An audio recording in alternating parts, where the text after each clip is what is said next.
అదేలా మేము పడవైనా ముంచి పడేస్తామని వాళ్ళు చెప్తున్నారు. మరొక అంశం సార్,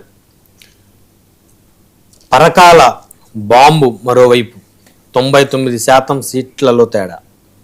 పరకాల తెలుసుగా మీకు, పరకాల ప్రభాకర్ దీని మీద ఆంధ్రప్రదేశ్లో 2024 ఎన్నికల్లో ఓటింగ్ అనేది చాలా అవకతవకగా ఉంది. ఒక పట్టికకు ఇంకో పట్టికకు సంబంధం లేదు అని గతంలో ఉన్న వివరాలు ఆయన మరింత నిర్దిష్టపరిచి మరిన్ని వివరాలతో ఆయన బయట పెట్టారు. అందులో అతి ముఖ్యమైనది ఏంటంటే అర్ధరాత్రి 12-2 గంటల మధ్యలో 17 లక్షల మంది ఓట్లు వేసినట్టుగా ఉంది ఆ లెక్కల ప్రకారం. అర్ధరాత్రి 12 నుంచి 2 గంటల మధ్యలో 17 లక్షల మంది ఓట్లు వేయడం అనేది అది మామూలు ఊహకందని. అవును, జరగలేదు, ఎవరు చూడలేదు కదా వేళప్పుడు అంతమంది వేయటం, జరగను లేదు. అసలు ఇది ఎందుకు వచ్చింది అని దీని మీద సమాధానం కావాలి. ఇది అద్భుతమా అక్రమమా ఆ తీర్పు అనే ఒక ప్రశ్న ఆయన వేసాడు. సో దాంతో మళ్ళీ మామూలుగా దాడి చేసేసి ఇది జరుగుతుంది అది జరుగుతుంది అన్నారు. ఈ సమయంలో చెప్పాల్సింది ఏంటంటే పరకాల ప్రభాకర్ అయినా లేదా దేశంలో ఈ విమర్శ తెలుగుదేశం మీద కాదు, ఈ విమర్శ ఎన్నికల సంఘం మీద నెంబర్ 1. ఎందుకంటే పరకాల ప్రభాకర్ చంద్రబాబు నాయుడు దగ్గర సలహాదారుగా పనిచేసిన వ్యక్తి కదా, కాబట్టి బహుశా ఆయనకి ఏమీ తెలుగుదేశం మీద ఆ విధంగా ఉండే అవకాశం ఏమీ లేదు. కానీ దేశం అంతా ఎన్నికల సంఘము ఎన్నికల ప్రక్రియలో వచ్చిన అవకతవకలు సర్వ్ పేరుతో వేలాది లక్షలాది కోట్లాది మందిని తీసేయటం ఈ చర్చ జరుగుతున్న నేపథ్యంలో అది రాశాడు. కానీ ఇప్పుడు సెర్చ్ చేస్తే బ్రహ్మం ఒక ఆసక్తికరమైన విషయం అంటే ఇది 2025 జనవరిలోనే వచ్చింది ఈ విషయం. నేను చెప్పేది ఏమొచ్చింది, దేశంలో 243 లోక్సభ నియోజకవర్గాల్లో ఎన్నికలు జరిగాయి. ఇందులో 238 లోక్సభ నియోజకవర్గాల్లో ఓట్ల తేడా వచ్చింది. 238 అంటే 5 లోక్సభ స్థానాలు తప్ప మిగిలిన ఏ ఒక్క లోక్సభ స్థానంలో కూడా ఓట్ల సంఖ్య టాలీ కావట్లా. అవును, ఇది చాలా పెద్ద సమస్య కదా. 322 నియోజకవర్గాల్లోనేమో 362 నియోజకవర్గాల్లోనేమో 5,54,000 ఓట్లు ఎక్కువ వచ్చాయి.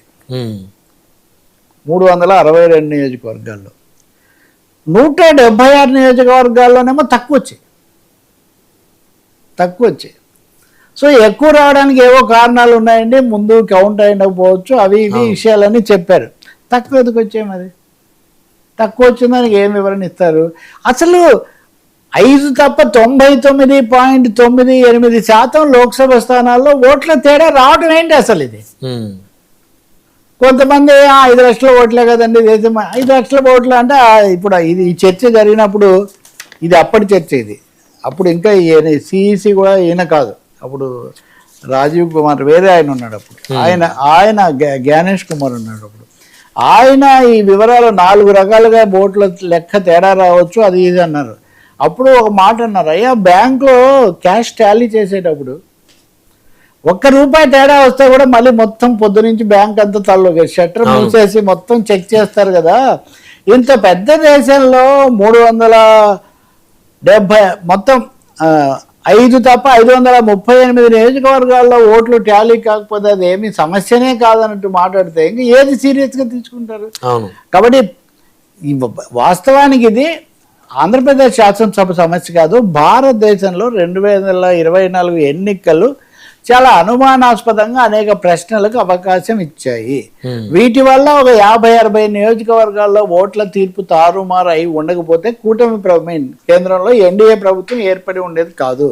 సో దీని లోతుపాతులు తేల్చాలి. దీన్ని ఇప్పుడు ఎన్నికల ప్రక్రియలోనేమో ఓట్ల తేడా తారుమారు చేసి ఎన్నికలు అయిపోయిన మరుక్షణం ఏడాదికి వచ్చేసరికి మీరు సర్ పేరుతో లక్షల ఓట్లు తొలగించడం మొదలుపెట్టారు. ఎక్కడ తొలగిస్తారు, ఎన్ని తొలగిస్తారు? మీరు ఈరోజు పత్రిక చూడండి, గుజరాత్లో మటుకు తొలగించలా, 3 లక్షల ఓట్లు కలిపారు. ఇంతవరకు అన్ని చోట్ల కోట్ల ఓట్లు తొలగించారు, ఒక్క గుజరాత్లో మటుకు కొన్ని లక్షల ఓట్లు కలిపారు. ఎందుకు అంటే ఇవన్నీ ఏం ప్రశ్నించకూడదా? ఇవన్నీ ఎవరు కనిపెట్టినవి కాదు, ఇవేం బేతాల కథలు కాదు, అభ్యర్థ కల్పనలు కాదు, లెక్కలు. ఇప్పుడు మీకు చెప్పాలంటే ఆ లెక్కలన్నీ చెప్పొచ్చు అనమాట. ఇవన్నీ ఎంత దారుణంగా నిజంగా ఊహించగలుగుతాం?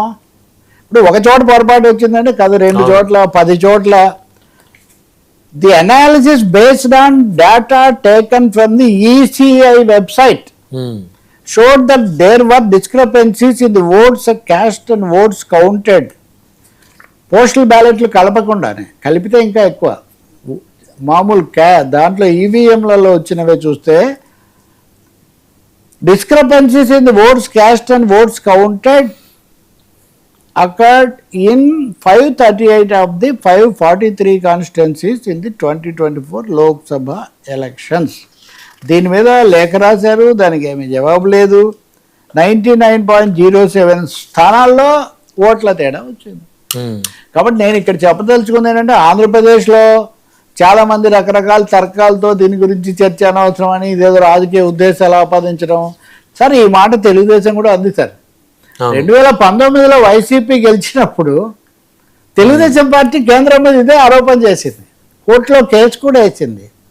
కాబట్టి మనం ఎవరు గెలిచారు, ఎవరు ఓడిపోయారు, ఎక్కడ అనే దానికంటే కూడా ప్రజాస్వామ్యంలో ఎన్నికల ప్రక్రియ చక్కగా జరగాలి, తప్పులు లేకుండా జరగాలి, ఇలాంటి అవకతవకలు ఉండకూడదని మనం కోరుకోవాలి. దీని మీద తప్పకుండా ఒక సమాధానం కావాలి. బహుశా రాబోయే రోజుల్లో నేను కూడా ఈ సమాచారం మరింత పకడ్బందీగా మీ ముందు పెడతాను. చివరి అంశం సార్, ఐఏఎస్లు ఐపీఎస్లు